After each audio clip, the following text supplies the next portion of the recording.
So you had an opportunity to graph some new polar equations by hand. You had an opportunity to plot the points and see what happens with what kind of graph you get with those patterns. And as a quick follow-up, for our first equation, r equals 5 cosine of 3 theta, well, you would have gotten this object that has three petals, and we actually call that a polar rose. Isn't that nice? Yeah, your very first polar rose. And of course, you should have noticed that when you graphed it by hand, that the second set of points, in other words, the second 180 degrees, actually would have copied back over the same petals. So we end up ultimately with just a graph that has these three petals. Now, when you graph the equation r equals 1 plus 4 sine of theta, we get a different shape. We end up getting what's called a lemma. And a lemma, at least this lemma, has a little loop in the middle. How did that go for you?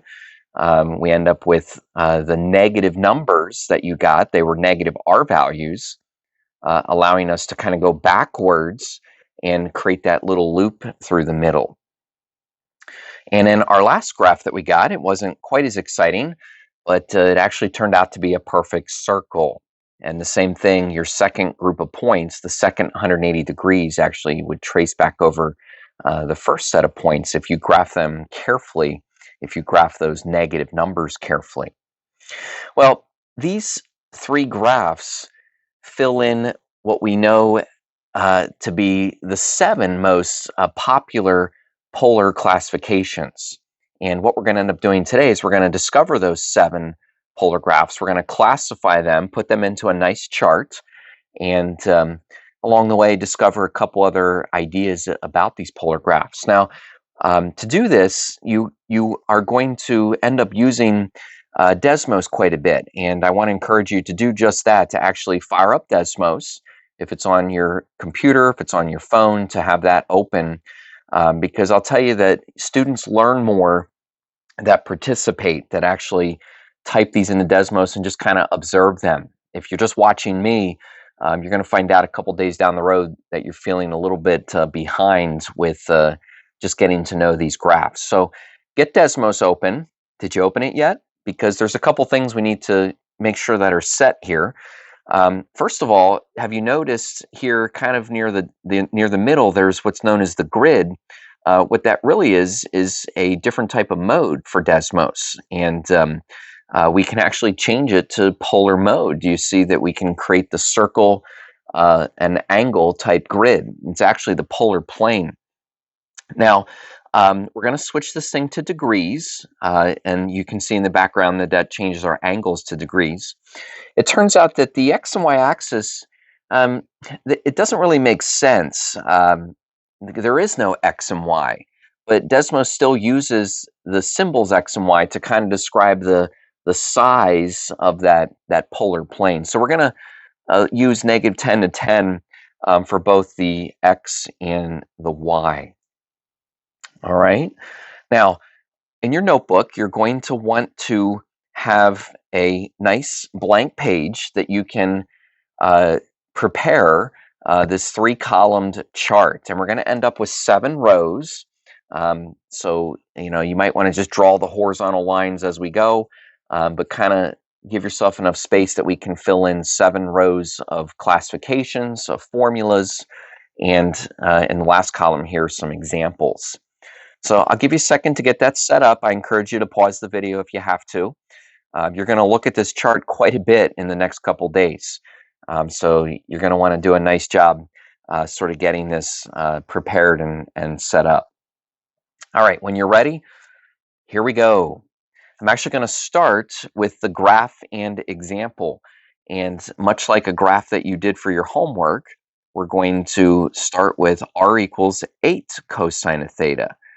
I believe for your homework, you graphed, was it 4 cosine of theta? Now, that's exactly what we want to do. We want to actually graph 8 cosine of theta. And like I said, we're going to use Desmos to do that. Now, you actually have to type r equals. You can find the symbol r in the ABC part of your of your menu, or if you're on your computer, you can literally just type r equals, and then we'll type 8 cosine of theta. There's actually a theta symbol, again, in the keyboard part of Desmos. And so what do you see? Well, it looks like a graph that's very similar to what we did for homework. It actually is pretty sharp looking here. I want you to notice that we have a circle. How big is this circle? Like, what's the diameter?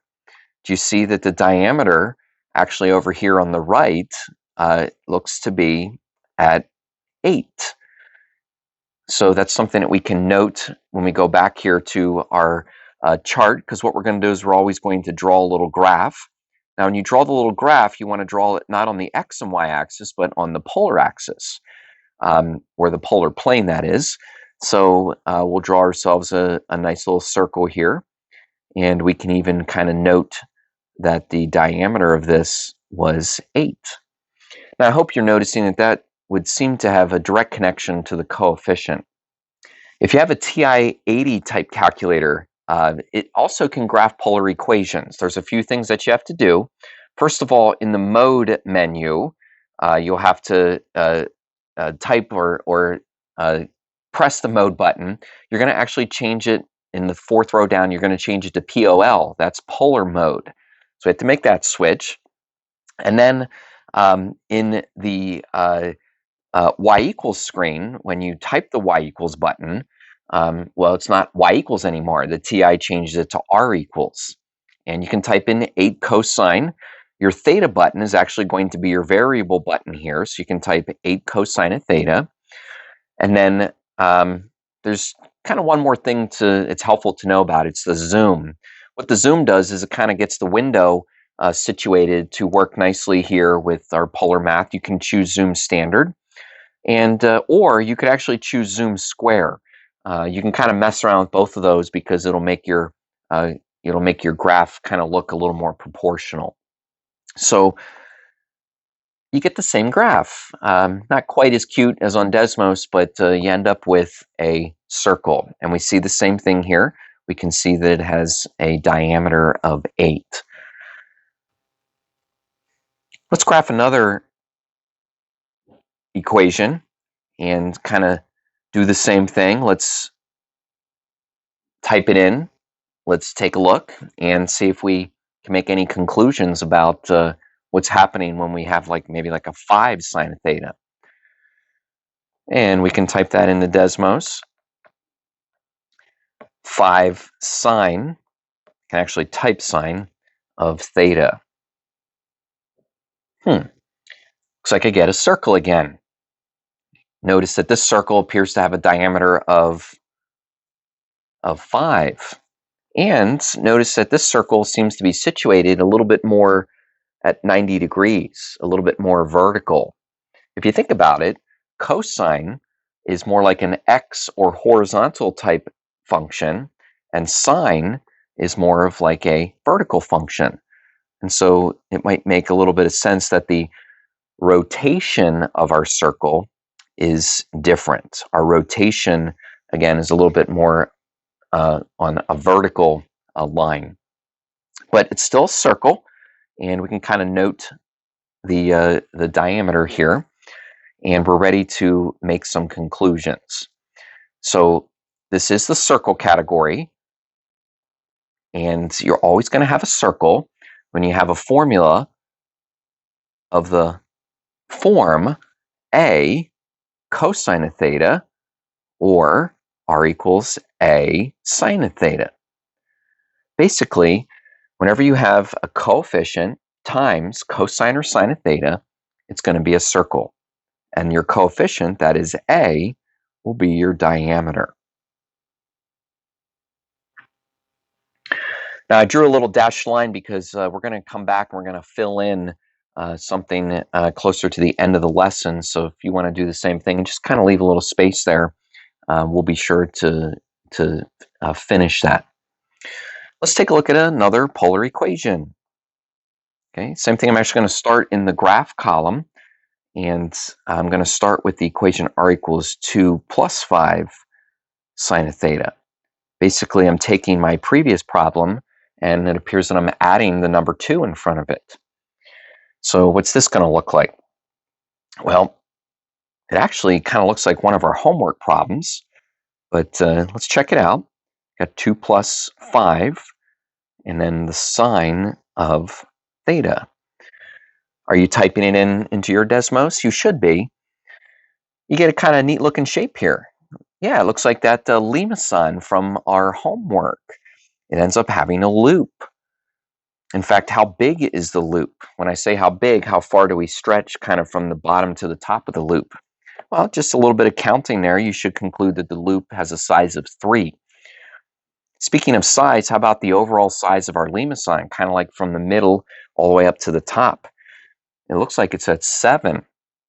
Now, if you think about those two numbers I just gave, that the loop had a size of 3 and the lemma had an overall size of 7, we can start to see some connections with our numbers here, with our 2 and our 5. What connection do you see? Yeah, it looks like if you subtract those numbers, you get the size of the loop, you get 3. And it looks like if you add those numbers, you get the size of the lemma, the size of 7. Notice I'm not really calling it a diameter because, well, it's not technically a circle, but it is a lemma. And it's kind of interesting. Can you draw your lemma like you did for your homework? I'm talking about, can you draw it with one continuous rotation? You know, can you loop it up into the middle and back down to the beginning? Try. It's a little more fun to try to draw it the right way. And again, we can note here that we end up with a loop size. I'll tell you what, we'll just write it here. We have a loop that is of size 3. And then we have the overall size of our shape. The overall size of the shape was 7.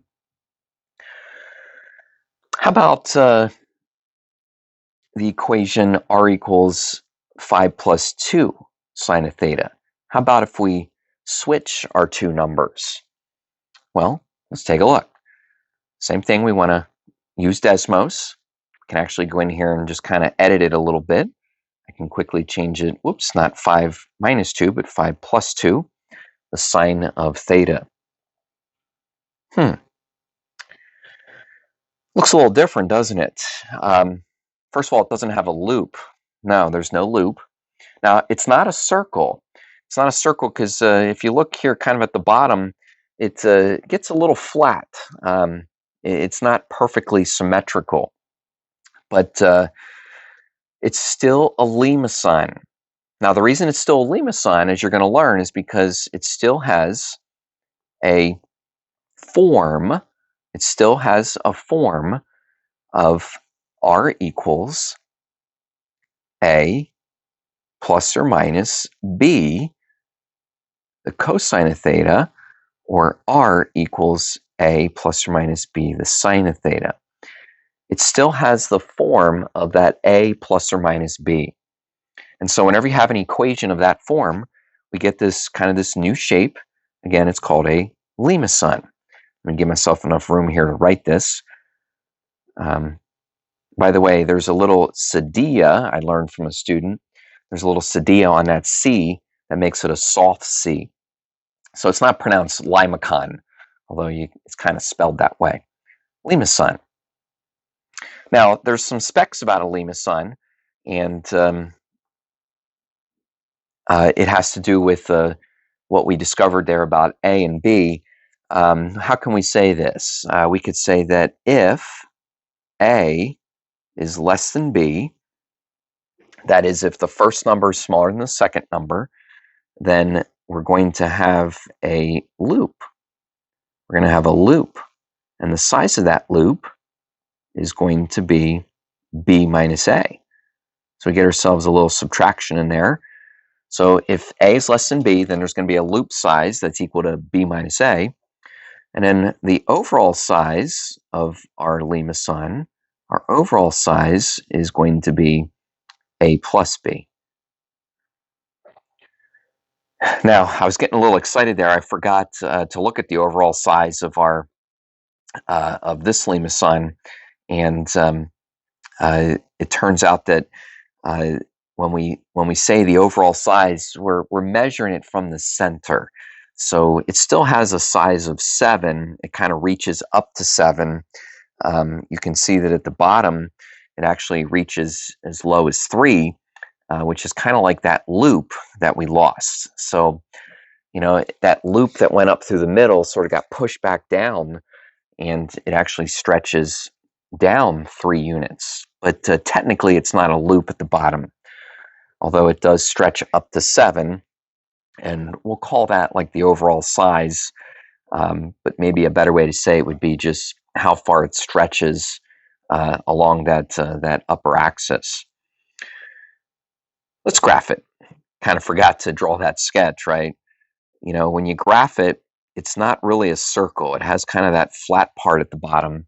So exaggerate a little bit because it's a limacon.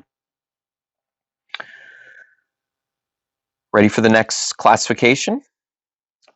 Well, we're going to take our two equations and we're going to kind of modify them so that the two numbers are the same.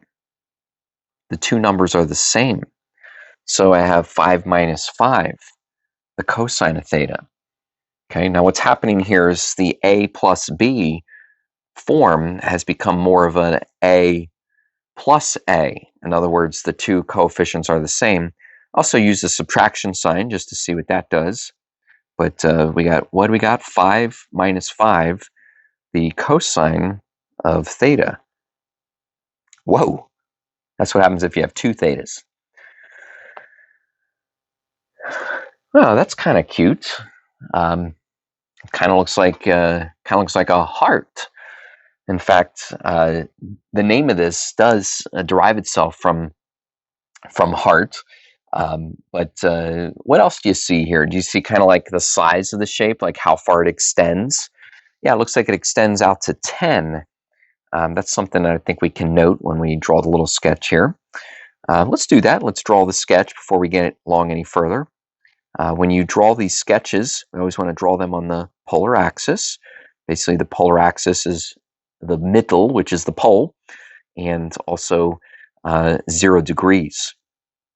So we have a shape here that, again, it kind of looks like a heart, but there's really no loop. There's nothing kind of causing it to continue to the inside.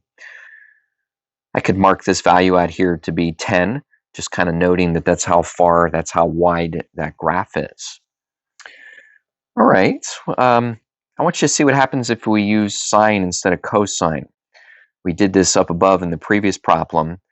So what happens if we have a 3 plus a 3 sine of theta? I want you to type that in Desmos, check it out. Okay, there's actually going to be some times where I ask you to do this. It's not hard to do, and it's kind of interesting nonetheless. And so I'll type in, I'll have to change the sine of theta. All right, the sine of theta. Now, when you look at this, I want you to say, hey, it looks kind of like the same shape. Again, it looks like one of those hearts. It just kind of looks upside down. Also want you to notice how far it stretches up. It stretches up to 6.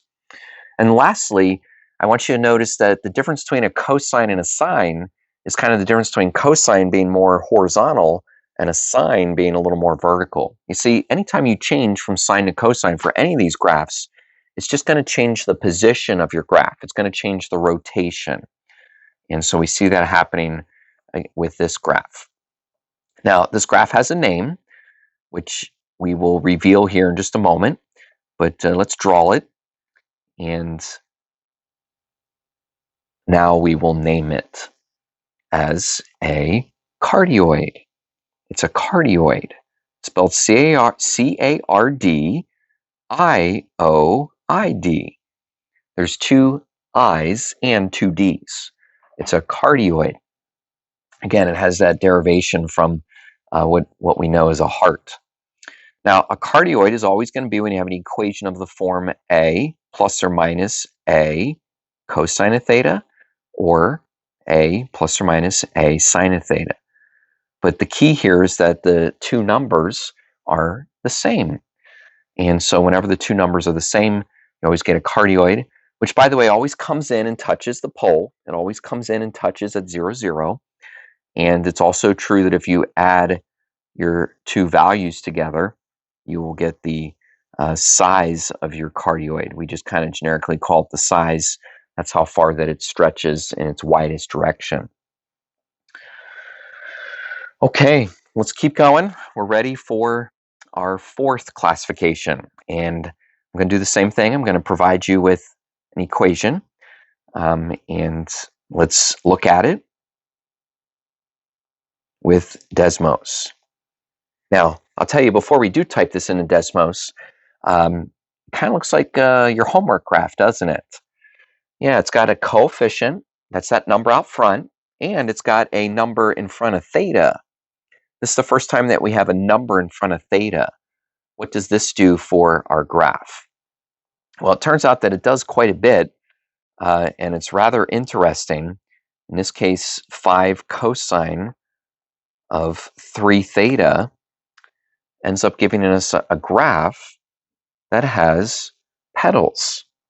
You see, when you start multiplying a number to theta, you end up with these graphs that, as they move through and come back around, we end up with these petal shapes. Look at how long the petals are. Yeah, they're 5 units long. Look at how many petals we have. Yeah, there's 3 petals. Now, these things are kind of obvious to see, but you notice that they seem to connect to the equation. That is, when we look at the coefficient, we see that that's the size of the petal. And it looks like when we look at the number in front of theta, that has something to do with the number of petals. Keep those ideas in mind. Let's draw a little graph. It's kind of fun to do. You can try to draw it without picking up your pencil, just like you drew it for homework. Hopefully yours looks a little more symmetrical than mine, but it gives the main idea. Think you're catching on? Well, look what happens when we change the 3 theta to be a 4 theta. Yeah, that's exactly what I want you to do. Type it in.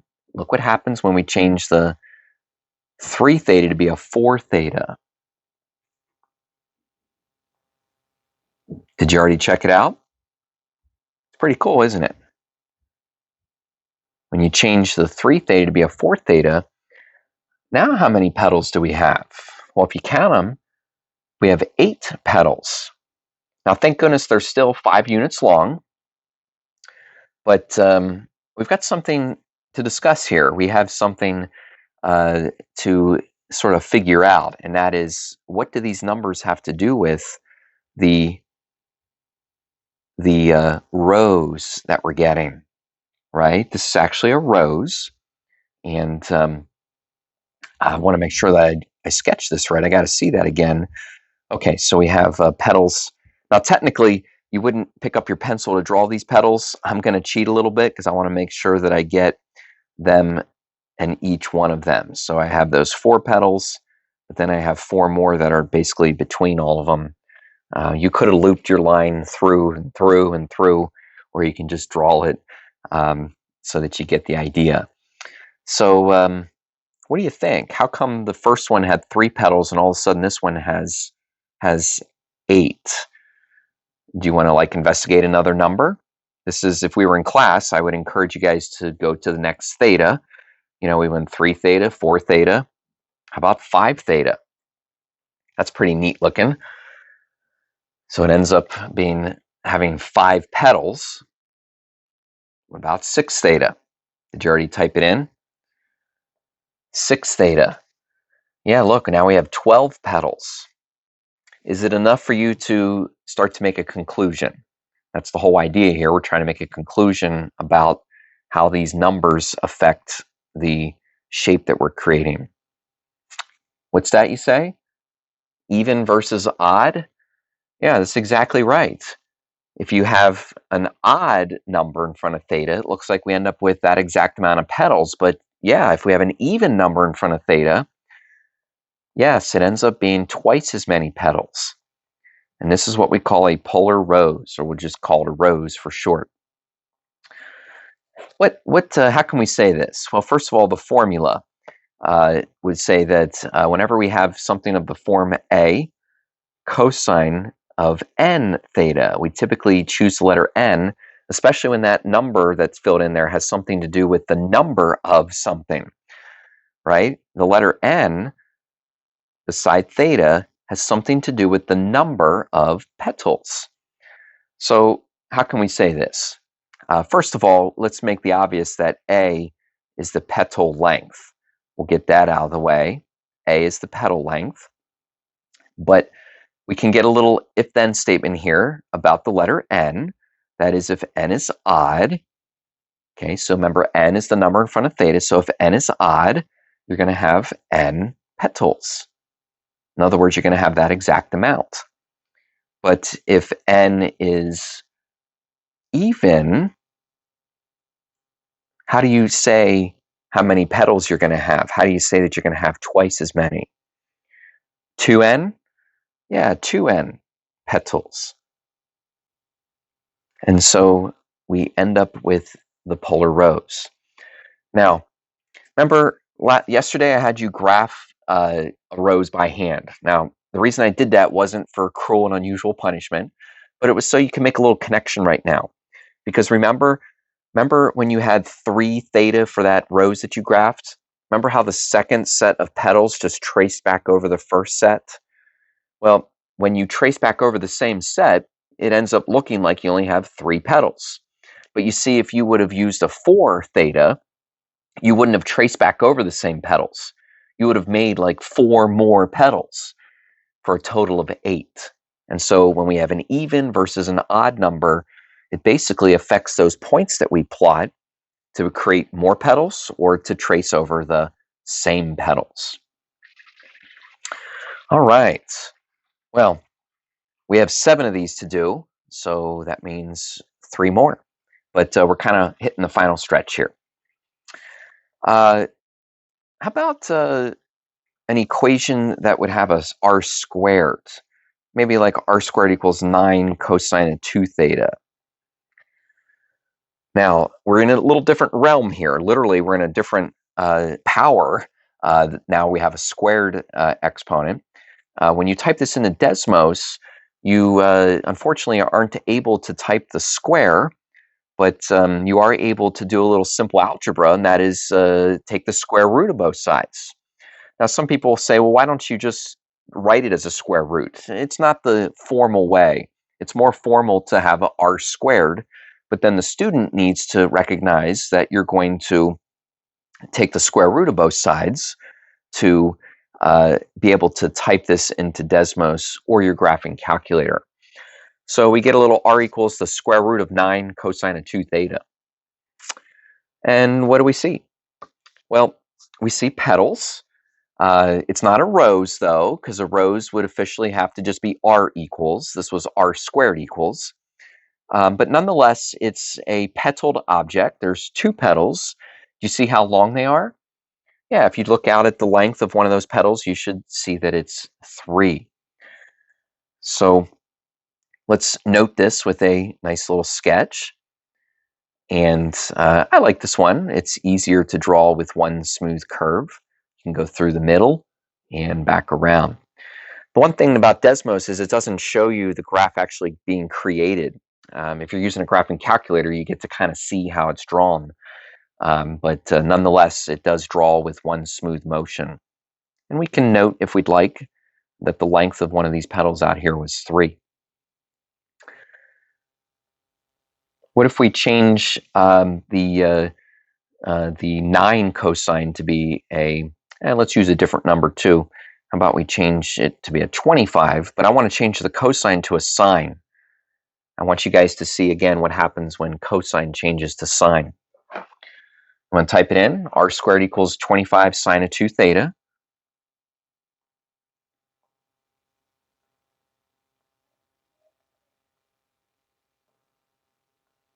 So we got the square root of 25 sine of 2 theta.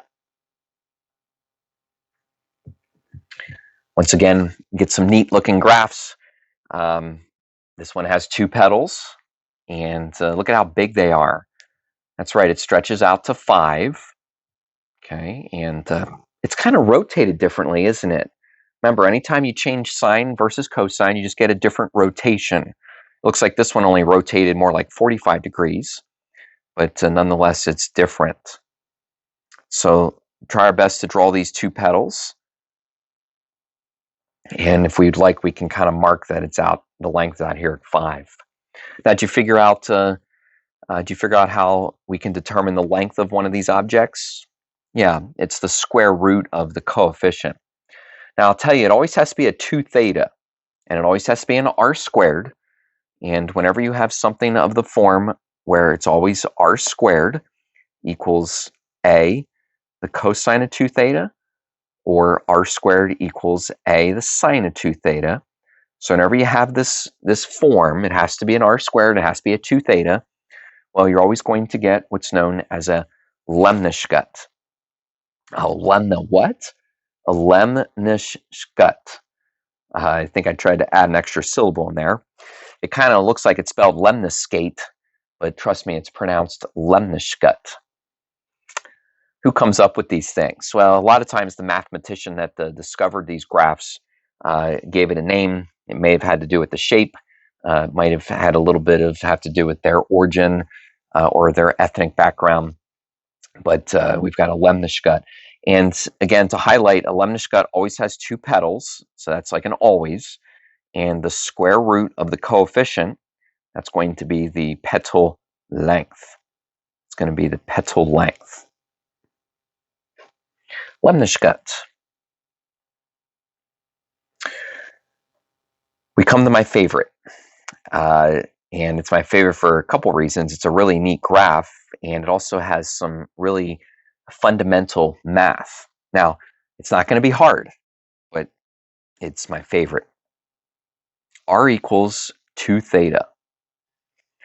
Now, I'll tell you, before we type that into Desmos or your calculator, I just want you to think about what this means. It literally means that R is going to change, twice my angle. What do I mean? Well, if you're at 0 degrees, then R is twice 0, which is still 0. So we have like a point in the middle. What if I'm at 10 degrees? What's true about my R value? Yeah, it's going to be 20. So if I'm at 10 degrees, I'm going to have a point that all of a sudden is all the way out at 20. How about if I'm at 20 degrees? Yeah, my point's now going to be all the way out at 40. So do you see how R keeps getting bigger as theta keeps rotating? What's that going to look like? R is going to get bigger as theta keeps rotating. Well, Desmos to the rescue. R equals 2 theta. Get rid of some of the math that we have here. Now, it's not too impressive, at least not initially, because what's happening is the R value is getting so big that it's like off the graph. So we need to zoom out. We need to change how far we can see. And I just kind of know that we're going to want to go pretty far. We're going to want to go between positive and negative 10,000. Okay, so now I need to type that carefully with 4 zeros. So I'm going to go between positive and negative 10,000. That's for the X and the Y. Okay, again, what's really happening here is I'm getting we're actually getting the window prepared to be able to go really far, to be able to sort of back up and see some really big numbers. All right, how did it work for you? I'll leave this screen on so you can double check that you typed it right. Look at what you get. Pretty cool, isn't it? You get a spiral. You get a spiral. As you go around, the R value keeps increasing. And as I keep going around, the R value gets bigger and bigger. We get what's known as a spiral of Archimedes. Okay, now the spiral of Archimedes sort of officially is just R equals theta. It doesn't have to be 2 theta. It could be any value for theta. But whenever we have something of the form R equals theta, we're always going to get a spiral. Let's graph this. and then we'll come up with some of the specs. So you can draw yourself a spiral, kind of neat to draw. Now, I'm being distracted over here, and you can see my spiral got a little mixed up there. So give it a classification, spiral of Archimedes. Yes. I've been told that it's time to eat. I'm going to need to buy just a few more minutes. Hopefully the dinner won't get cold.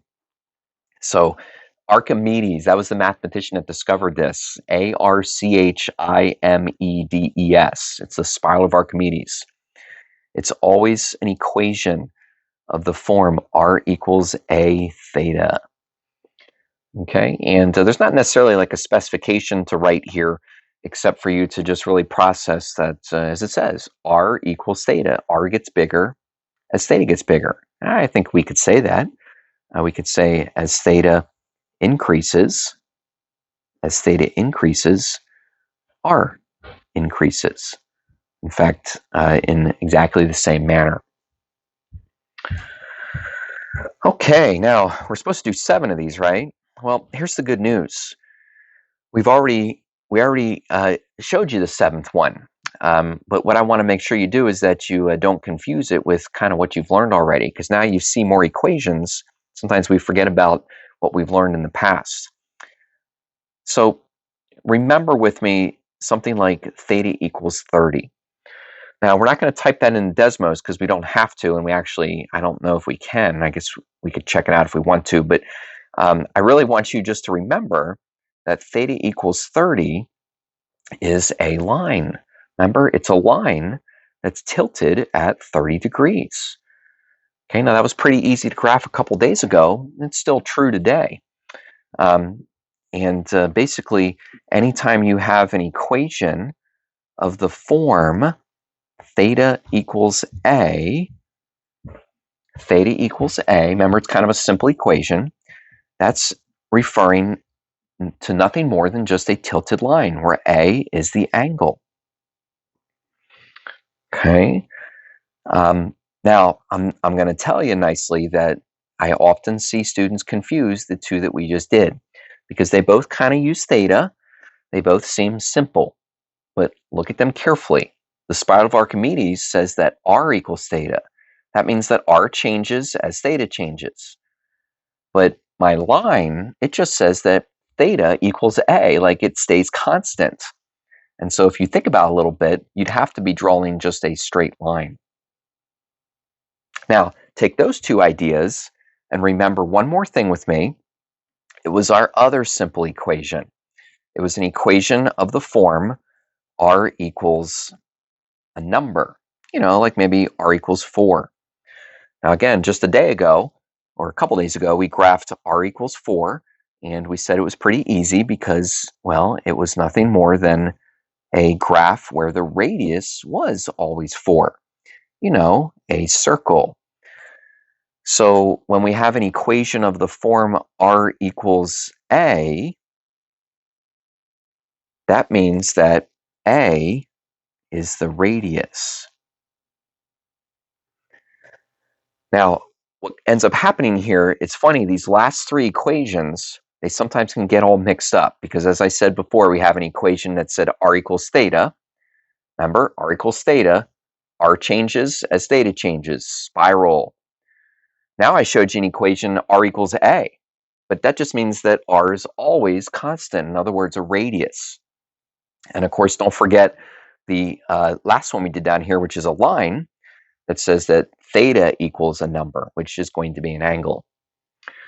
And this summarizes the 7 most popular polar classifications for high school students to learn. What I want you to do is to start working with this chart. Of course, you can start working with it by doing the homework helper. You'll find out tomorrow that we continue to use the chart to investigate some equations. And then I have another surprise for you because, as you're probably going to wonder, are these the only 7 polar graphs? Well, no, there's many polar graphs, and you guys are going to go on a little quest to discover a number of other graphs. But these are the popular 7. And so I'm going to sign off because I better get upstairs to get my dinner.